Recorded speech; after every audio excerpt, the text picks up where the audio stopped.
Ambos, senllos e cadanseu. Parece o título dunha película, pero non. Son tres palabriñas que ás veces xeran confusión. Ambos e ambas significan os dous e as dúas.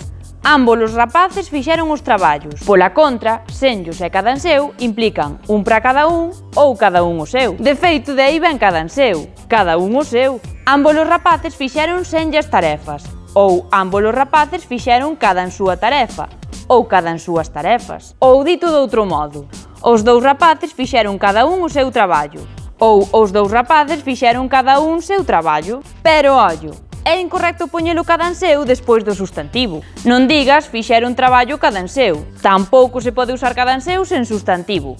Non digas nenos, comede cadanseu. O correcto é nenos, comede cada un o seu. Con senllos sempre vai un substantivo en plural e con cadanseu depende. Fíxate, as 4 cearon cada en súa mazá implica que cada unha comeu unha mazá, pero as 4 cearon cada en súas mazás significa que paparon varias. É iso que é un mito que cear froita adelgaza. Dígocho eu!